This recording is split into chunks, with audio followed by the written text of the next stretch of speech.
This is the third of 4 training programs presenting the operation and maintenance of an air brake system.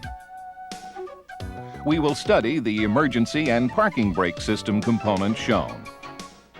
But first, let's review Program 2, the service brake system.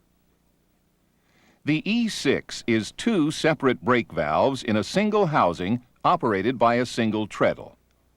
It receives air from 2 separate reservoirs in the system's primary and secondary circuits. The E6 treats the circuits independently and applies or releases either the front or rear brakes regardless of failure in either.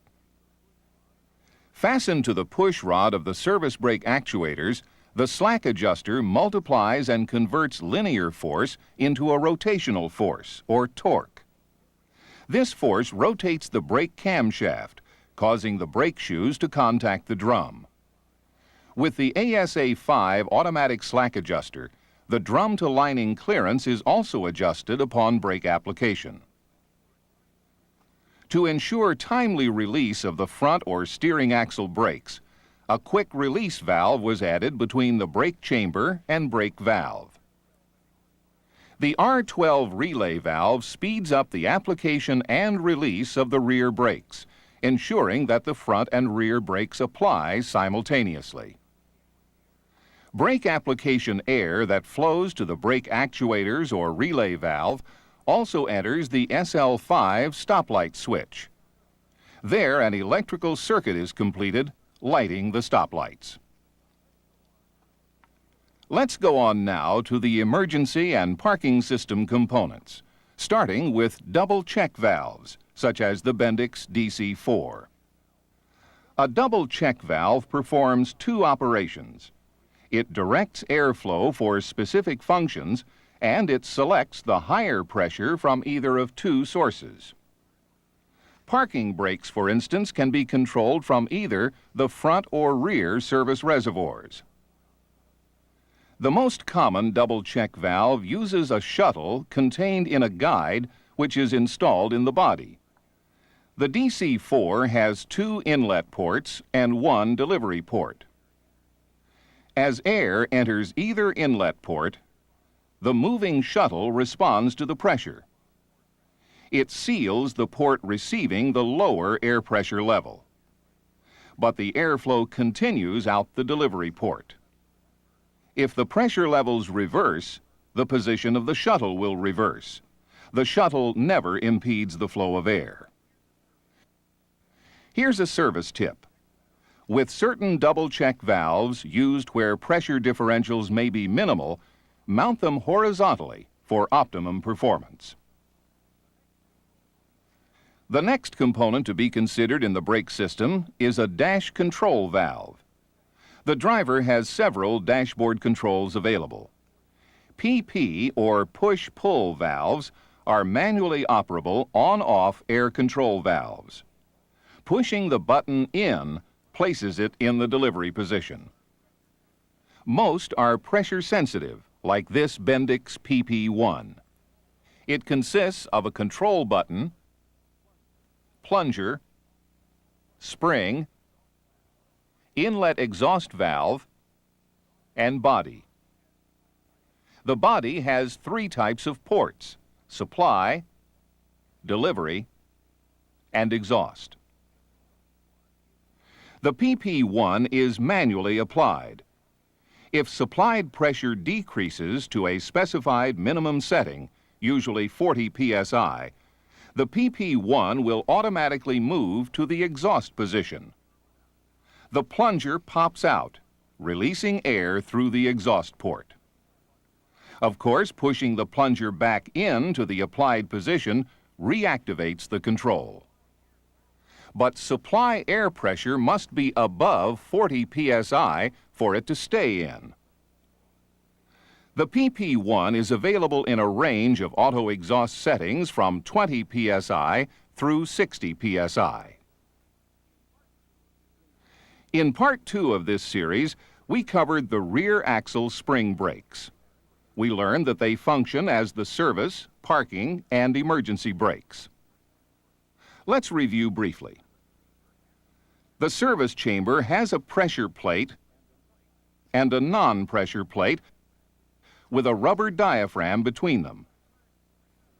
The return spring in the chamber holds the push plate and rod assembly against the non-pressure side of the diaphragm. With a brake application, air pressure enters, ballooning the diaphragm and forcing the push rod and push plate out of the chamber.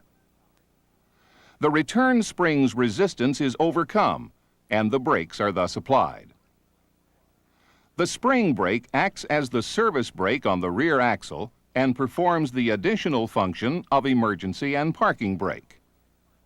The rear portion, sometimes called the piggyback, has a powerful spring, diaphragm, emergency piston, emergency air inlet port, and release bolt.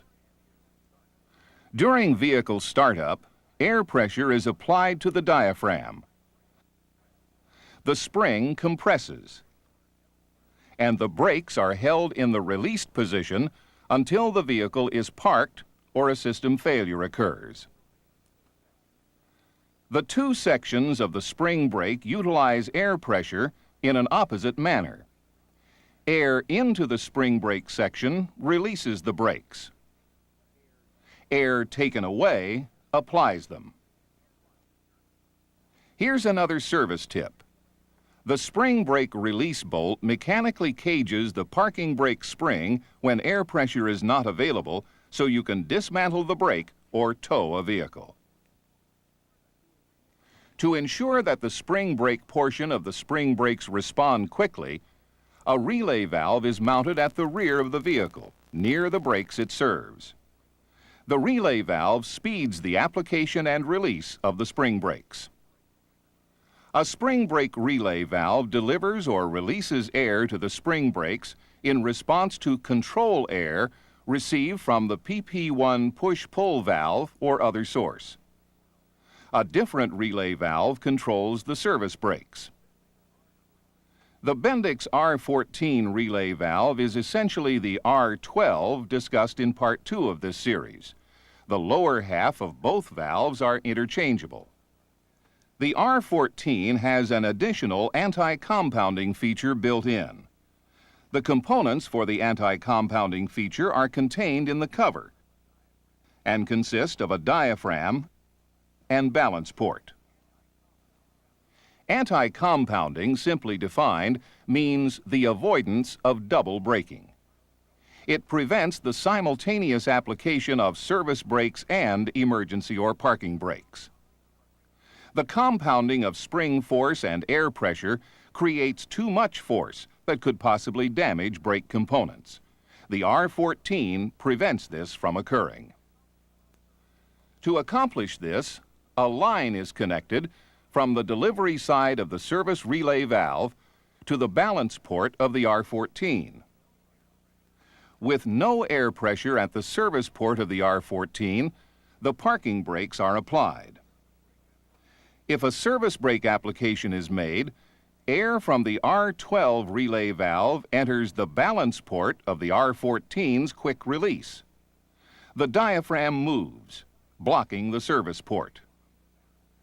Air from the balance port flows into the cavity above the relay piston, forces the piston down, opening the inlet, delivering air to the spring brake cavity. The R14, through its anti-compounding feature, assures that the parking brakes are released with the same amount of air pressure as the R12 is delivering to the service brake. The next